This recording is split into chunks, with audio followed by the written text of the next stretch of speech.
Salut everyone, c'est moi, Elisabeth, and in this video I'm going to be reacting to Amberlynn's weigh-in March 11th, 2020. It looks like she's sticking with the weigh-in plan where she said last week that I want to start doing weekly Wednesday weigh-ins, so she did last week and now she's doing it again this week, so maybe she's actually set some goals she's going to see through. It'd be nice to see. So I'm definitely curious to find out how her weigh-in went, if she's still on track or if she maintained, and to, hear what she has to say about it. Um, I did not do a reaction to her previous video. I tried. I tried. I just I had trouble with her last video. I mean, I give her applause for the meal prep. I appreciated the meal prep. I appreciated the walking. She's up to 15 minutes, so great. Last we knew, she was at 10. So, all right, making steps. I will take it, and I will applaud you for that. I like any progress. I'm all for it. But the rest of her video was just, I mean, her out shopping, her taking her nail polish off, showing us her Birchbox, showing us the den and her collection of succulents. It was just, I don't know, just kind of more of the same, I guess. And then at the end of the video, that that was a treat. Because, well, the beginning of the video, she was telling us about how mad she was about how a bunch of footage that she had shot was corrupted or whatever. And pretty much throughout that entire segment, I just kept saying, "Why are you telling us about this? What place does this have in a vlog? Life happens, so you move on, or if at all possible, you re-record it. If you can't get it the exact same way, oh well, you do what you can and you move on. That's all." So, yeah. So the first part of my reaction was basically me berating her for taking up all that time telling us about how her film footage corrupted. It's like, well, what do we care? And then a lot of silence, just because it's like I have nothing to say. And then meal prep, yay. Walking, yay. More silence. Because I didn't know what to say. It was just more of the same. And then at the end, oh, my views are down. But I'm not upset about it. But people are leaving. But I'm not upset about it. And it's like, once again, why are you telling us this? If it doesn't upset you, why are you talking about it? I just, and that's just the thing, though, is you're gonna see that with your viewers and your audience. That's just the natural evolution of your viewership, because some people come here for you, some people come for the train wreck, some people come for the weight loss, some people come just to hate on you, some people have other reasons, and as depending upon the direction in which your videos go, your viewership is going to evolve. It's going to change. And I don't know, that's just the natural organic dynamics of an audience. Some you'll keep, some you'll lose, some will go away, come back, go away, come back. That's just how it is. But yeah, so I'm sorry if you were expecting a reaction for that video. I didn't like how it came out. I didn't like that, just how a lot of it was just silence. So we're going to see how this one goes, and hopefully maybe I'll have a little bit more to actually say, maybe a bit more constructive critique. So enough of that, and let's just get into the weigh-in. Hey guys, so welcome to Wednesday weigh-in. So Woo-woo! I'm actually going to do my weigh-ins a little bit differently than I feel like most people do them. But before we get on to all that, I know I look super flushed. I talk about it in my vlog that comes out on Monday, kind of what I'm dealing with right now. I know to some people it's going to be like trivial, but to me it kind of means something. So yeah, I'm just a little frustrated. So in my weigh-in video, I really Okay, so does this mean you're prepping us for a really bad weigh-in? Or Are you potentially prepping us for some new version of your train wreck status? Oh, hon. Why do you self-sabotage yourself like this? Sometimes I really have to question, is it just for the views? Because you just admitted in your last video that you purposely do certain things just for the views. So now, I mean, we've all speculated at one point or another whether or not that was true, but to have you come out and actually admit it, and now it's like, I don't know. It's so I always want to have some level of trust in the people that I watch, but you do things like that and it just really makes me question whether or not I can trust anything that comes out of your mouth. Oh. All right, let's see what she has to say. In depth of how this week went and things I could change. I do daily weigh-ins. Why? So I'll be sharing with you the daily weigh-ins and what I did prior to cause that weigh-in. So on March 4th is when I filmed the weigh-in. I weighed 516.2. Right. And for the whole day that day, I was on track. I was doing great. I actually think that's the day I went out to eat with Becky. Old Town Grill. So the next day I weighed in at 515.4, which was down 0.8 from the day prior. Okay, I just want to say before she keeps going on into all the other days, this will drive you crazy. And I speak from experience. This daily weigh-in or this multiple weigh-ins in a single day, it drives you nuts if you start getting into that habit. I mean, at one point, I was under the impression that I needed to weigh myself every day because, I want to see how I'm doing. I want to see my progress. I want to prove to myself that I'm losing weight. And it drove me nuts because I would see the scale, the number on the scale go up, and it's like, oh crap, what did I do? And then later on in the day, I'd weigh myself, and it's like, oh yay, I'm back down, even if it was just like a 0.2 or a 0.4 or whatever. That was cause for celebration. And then another time I would do it, and I'd be up, and I'd be up again and up again. And it's like, no, what's going on? Oh, daily weigh-ins drive you crazy. I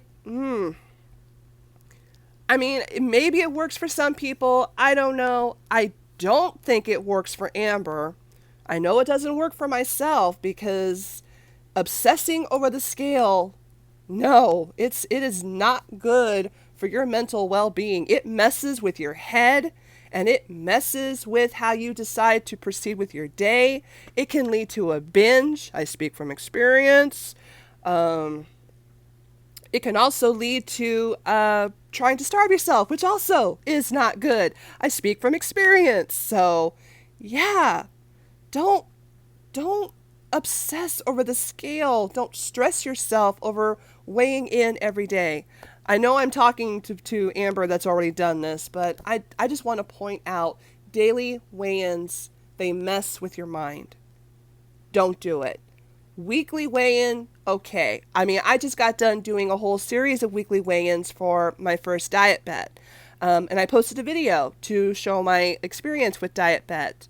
And one of the parts is to weigh in each week just to show progress. But don't do it every day. Your weight fluctuates. I mean, it took me a long time to really learn and understand how your weight can fluctuate even throughout a single day. So, you're gonna, this is already going downhill. I can tell. That day I was on track. I was doing great.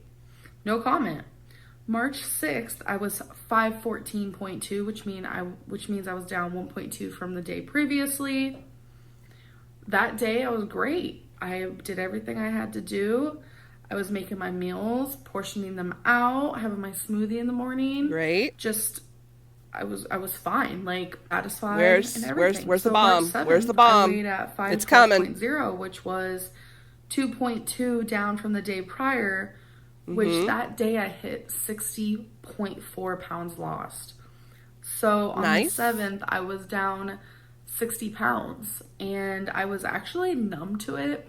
That's something I wrote down in my little notes is I was numb to being down 60 pounds. It felt like it didn't really happen and it's almost like I didn't care. Like, I don't know if it's because I feel like I could be doing more and I could be doing better. Maybe I'm not doing it fast enough. But there was some type of psychological reason why it just maybe it didn't hit me. I don't know. But that whole day I was on track. I was doing great. So on And what's March coming? 8th, I weighed in at 509.8, which was 2.2 pounds down from the day prior. So I was finally out of like the 510s and I was in the actual like She's 500s, getting ready to launch a grenade at 509.8. us. I just know it. And that was exciting for me. That I felt happy about. So I want to talk about that day. So that day I filmed myself walking for 15 minutes without stopping. We I saw was it. proud of that. Yeah. And that was the day that I prepped pasta. We That saw day that I too. felt more Yeah. bored.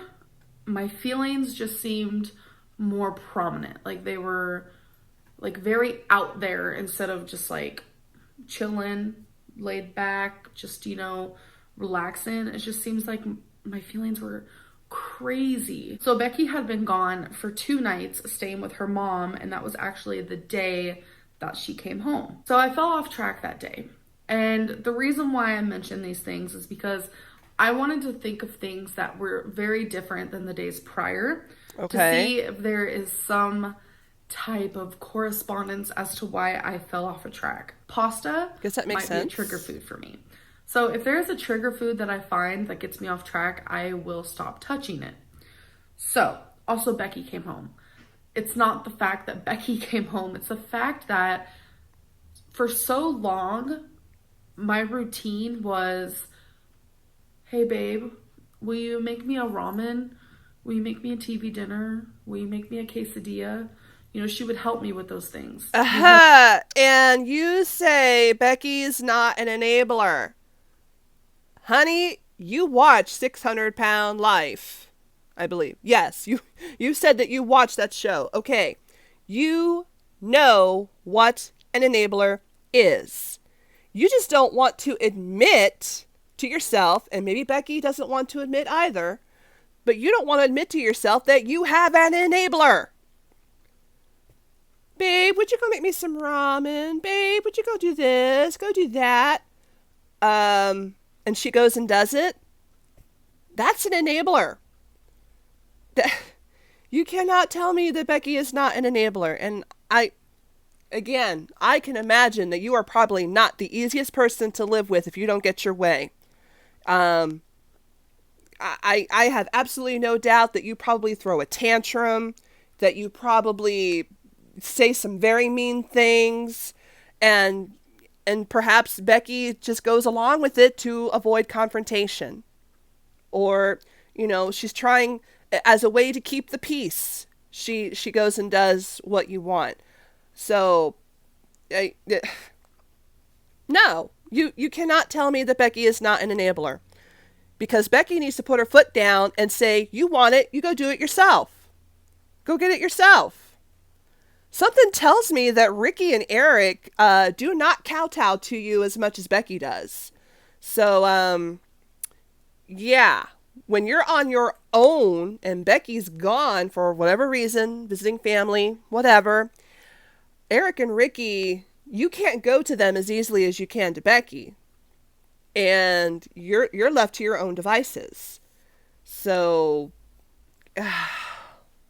oh boy. Where is this going? Because back in the day, it was very hard for me to get off the bed. And normally when moments like that happen, I was sitting on the bed because it was always at night. So it was kind of like, I felt like I was falling back into that. And I wrote down what I had her make me. What I had ramen, her make 6 me. egg rolls, and I had a brownie.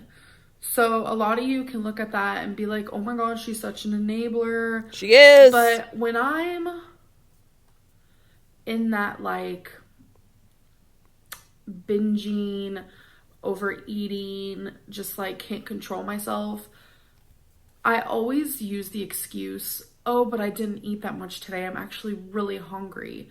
And in the moment, I So you know what Becky needs to do is she needs to tell you, well then go get up and fix it yourself. You want it, you go fix it yourself. That's what Becky needs to do is put her foot down and say, no, I am not going to enable, because that's exactly what she's doing. I am not going to enable this behavior. I am not going to enable you to continue to binge or overeat. You want to do it, you do it to yourself. So you want your ramen, you go fix it. You want your egg rolls, you go pop them in the microwave. You go do it. Mm.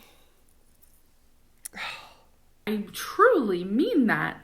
Like, I'm literally lying to myself. So afterwards, which is something I normally don't feel, I felt massive guilt. I cried for over an hour and I laid there just talking to Becky, and I don't think I hated myself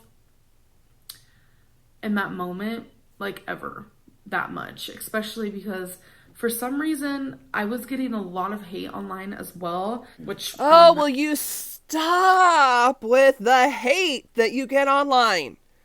Girl, I don't read the comments. The comments put me in a bad headspace. Stop looking at the comments.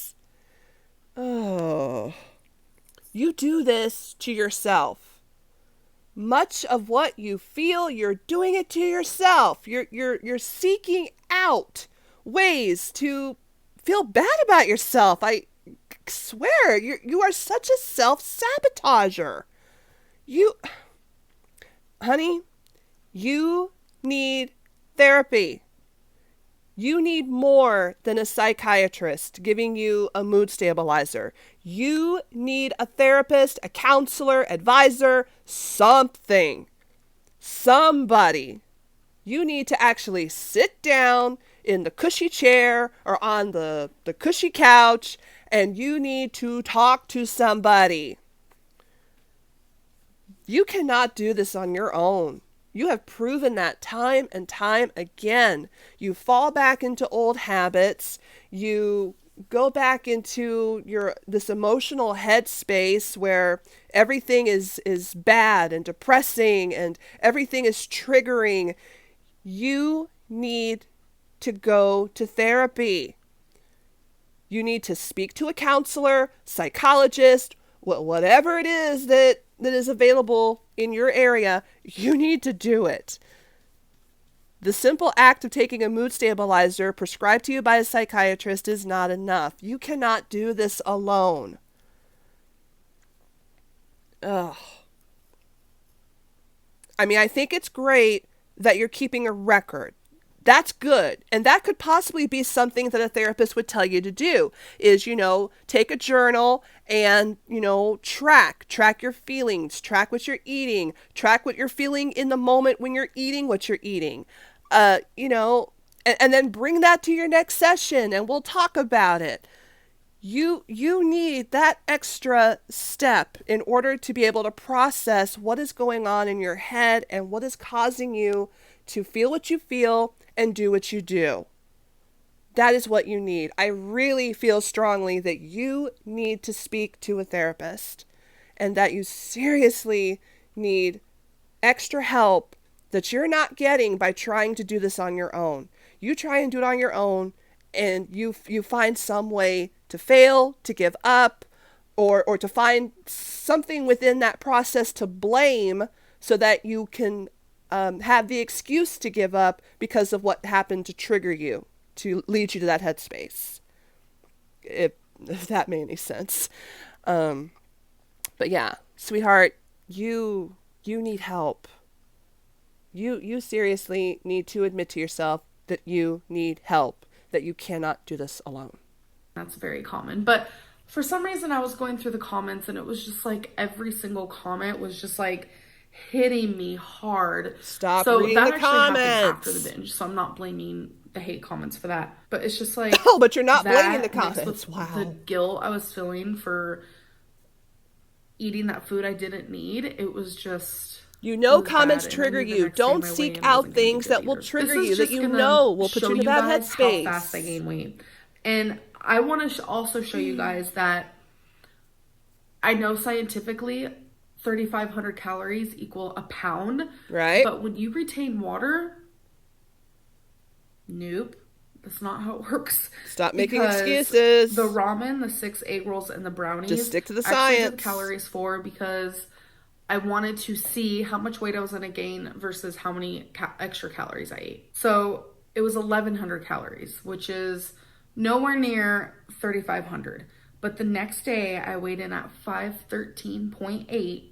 So that means I was up 4 pounds in one day just from that mistake at the end of the night. I gained weight so fast when I overstepped my boundary into the overeating slash binging area. So a lot of people think that the reason why I don't have breakfast is because I binge at night and I'm still full when I wake up.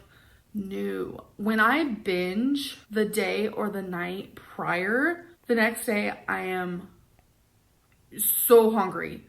I don't know what it is, but the days where I'm on track the next day, I don't feel that hunger at all. It's so weird. But when I binge the day prior or the night prior, it's almost like the next day. It's like I feel like I've never ate in my life. I need all the food. So You I need to talk to overate someone. all of Go the to next day, Overeaters and I binged. Anonymous. I actually wrote down Seek out a every therapist, a single counselor. You need thing to talk to that I ate somebody. that day because I want to show you guys that for me, binging doesn't just happen in one night. It carries on until I'm able to find that balance again. So, the night after the binge, I woke up and had a smoothie. As you guys know, I prepped some pasta. Right. I prepped 2 pastas for the next day and for the third day because I had the first one on the first day.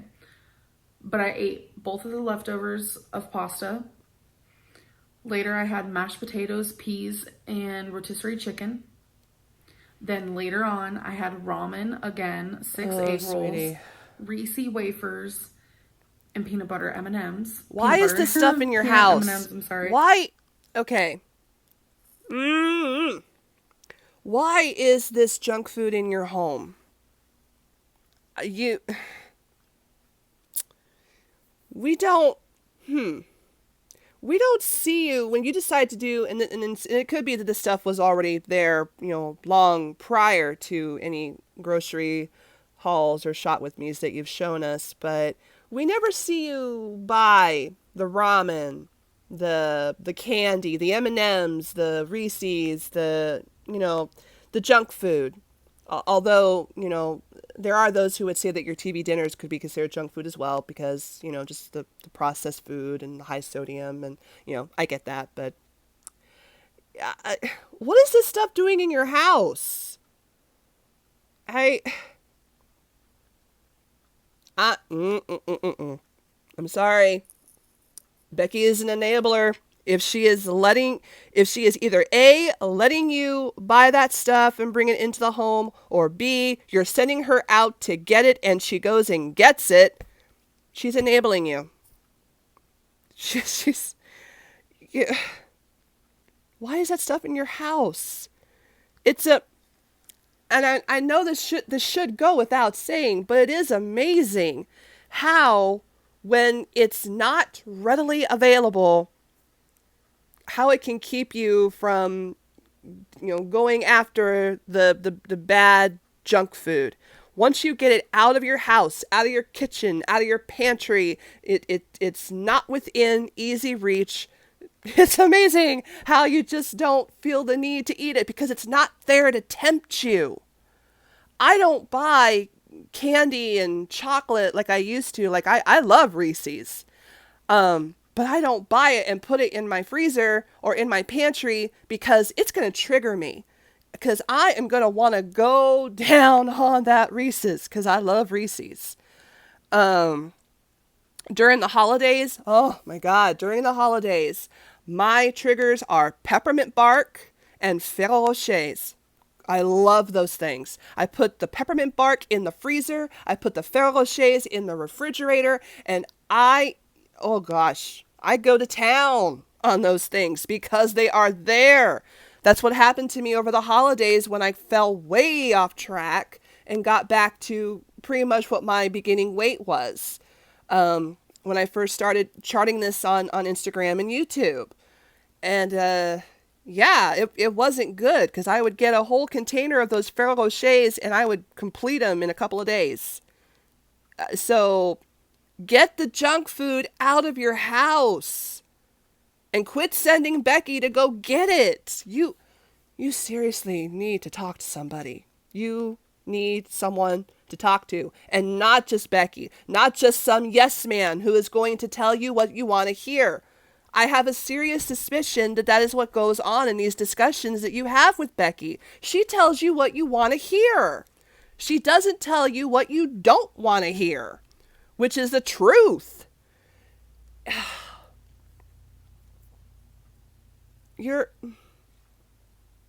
Sometimes I think you are so far gone. And I don't know if you can come back from it. And then later on, I had leftover mashed potatoes with a ton of shredded cheese melted on it and peas. That's a lot of food. That's Yes, it is. That's more than triple, actually, maybe quadruple of what I eat when I am actually on track. So the next day, I knew it wasn't going to be good. I weighed in at 514.2, which was actually only up 0.4 from the day prior. So from the two... I know I keep stopping it, but I just want to point out that will mess with your head also. In conjunction with doing daily weigh-ins, if you find yourself overeating or having yourself, an unfortunate binge day, and you go and weigh yourself, it messes with your head, because I did it myself, where I had this massive binge on... I know I've mentioned this before, but my beloved KFC, my chicken tenders and my hot wings and my potato wedges and the macaroni and cheese and the baked beans and all that stuff.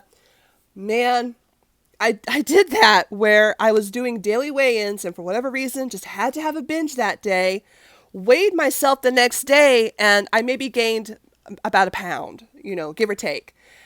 And it put me in this weird headspace where it's like, oh my gosh, I must have still been within my calories because I didn't chart my calories because I, went to crazy town on my KFC. And it's like, oh wow, I can go to town on my KFC and still do good.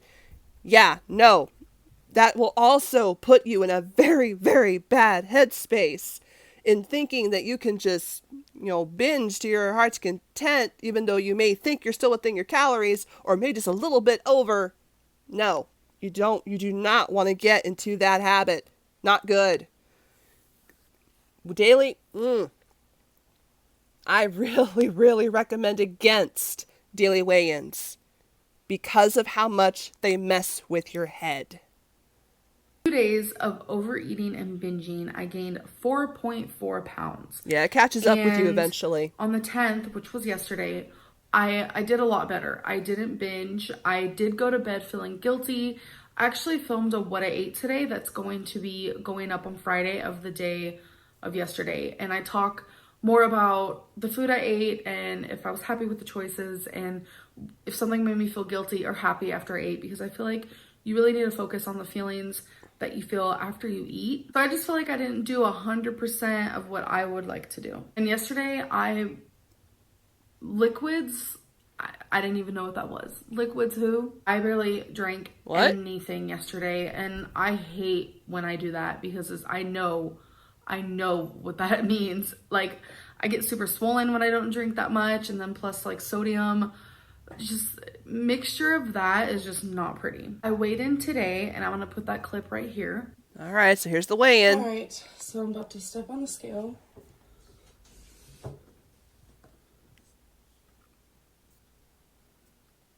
514.8. So all right, there it is. I'm okay. 514.8 from last Wednesday to this Wednesday. I'm only down 1.4 pounds, which brings my weight loss to 57.6. I am angry with myself. I am furious. I am let down by myself. I am ashamed. I'm embarrassed. I know a lot of people are going to be like, 1.4 pounds is great because that's still a loss. It is still a But at loss. one point, you guys, I was literally down 62 point something pounds. But then after overeating and binging for 2 days, I gained like over 4 pounds. So it completely, binging just takes away all of the hard work that I put into the days prior.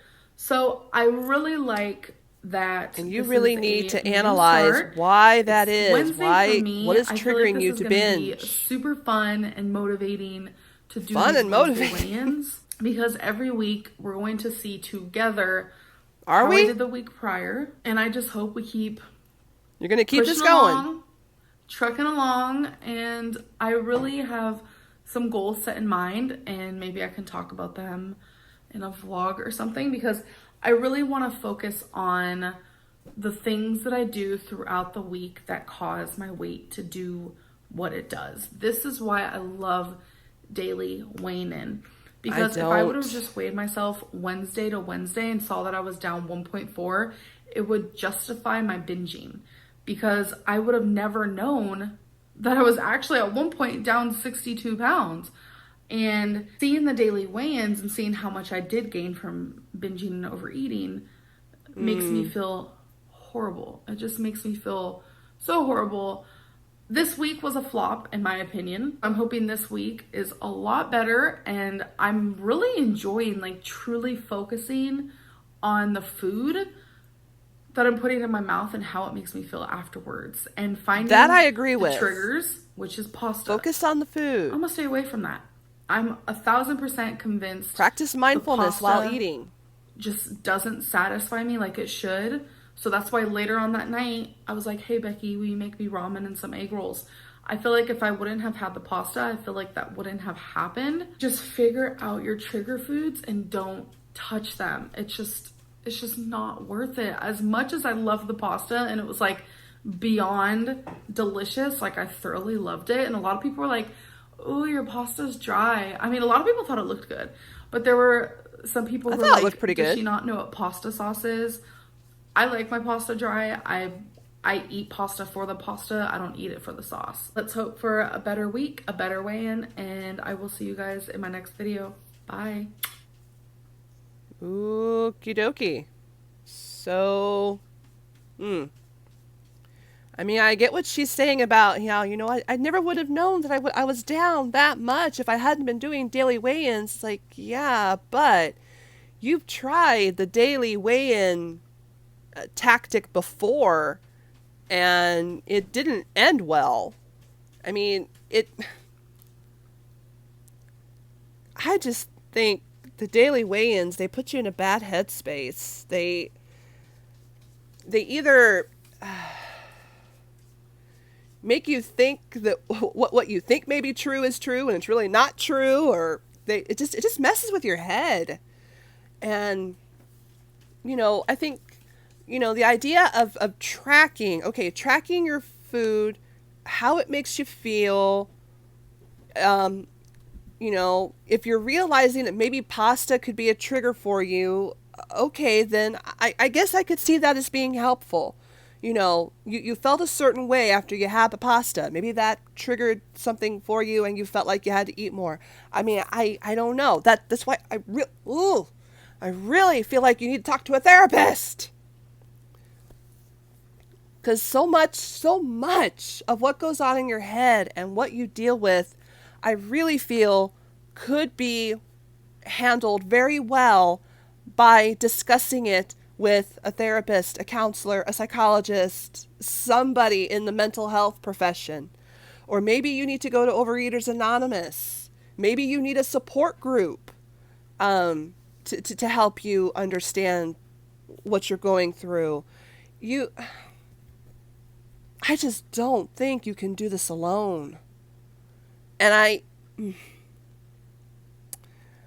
don't want to talk badly about Becky, but you've shown us that Becky is an enabler. if she is going to get you the junk food that you crave, if she is going to, when you say, babe, make me some ramen, make me some egg rolls, and she goes and does it, she's just further enabling your behavior and your binging. Uh, I don't know. I, mm. I mean, I'm happy for you that you're down another pound. Great. You know, still in some way making progress. Great. But I really feel like you're prepping us to essentially give up on doing this whole process again. Um, Maybe next week when it is time to do the weekly weigh-in, you're going to be like, we're not going to do that anymore. It's been putting me in a bad headspace. It's this, it's that. Oh. And it's like, we know you struggle with staying consistent with practically anything. And having that 50-pound weight loss, I mean, I really had a lot of hope thinking this is what it was going to take to jumpstart you into truly making progress, is that 50-pound weight loss. And I'm still here for it, sweetie. I still want to have hope that you're going to keep making progress. Keep charting how food is making you feel.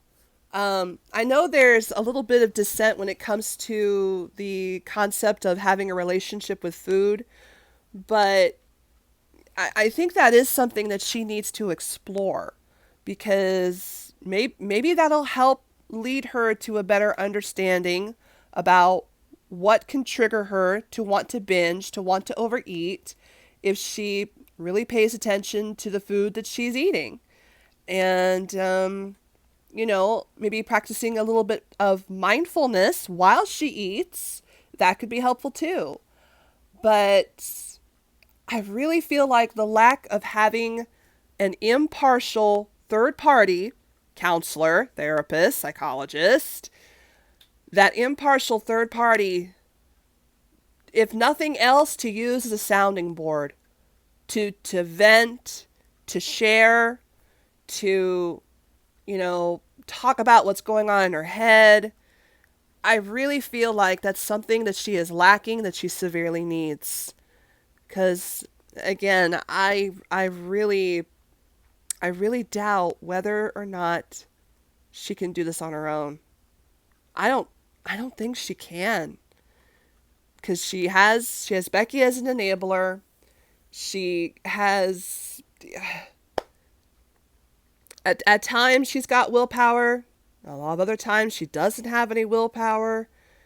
I just really feel like if she had someone else to talk with, to share, and to come up with strategies, and to come up with reasonable, achievable goals. Sometimes I feel like her goal setting is just too out there. And that's also sometimes a reason why she fails. Like when she does the 100 days of weighing in, and the 100 days of this and the 30 days of that, making such lofty goals like that, it doesn't really give you anything to work for. But if you were to set reasonable, achievable, small, short-term goals, and little by little make that progress, then maybe she would start to see how this isn't a sprint. Because it's like she's trying to sprint to the end. Like she feels like, I am going to reach that 400 mark, in no time, which really she could if she ate right and, did the proper exercise and such. But, if she were to think of it more as this is truly a journey, it is a lifelong thing. This is something that you're going to have to continue to work toward. This isn't something that you can just do for like a month or two and boom, done, it's over and I've achieved my goal. No, you haven't. Something like this, it's going to be lifelong, because once you fall back into old habits, into old behaviors, then it's going to come back and you're going to be right back where you started. So, I don't know. I guess we'll see, guys. Anyway, that's going to be it for me in this video. Thank you guys so much for watching. I really, really appreciate it. If you enjoy my videos, my reactions, please feel free to like, comment, and subscribe. You can follow me on all my social media. My links will be down in the description box below. You can follow me on Instagram and Twitter. I guess we'll find out what happens in next week's weigh-in. Thanks again so much for watching. Really, really appreciate it. And I hope to see you next time. A bientôt.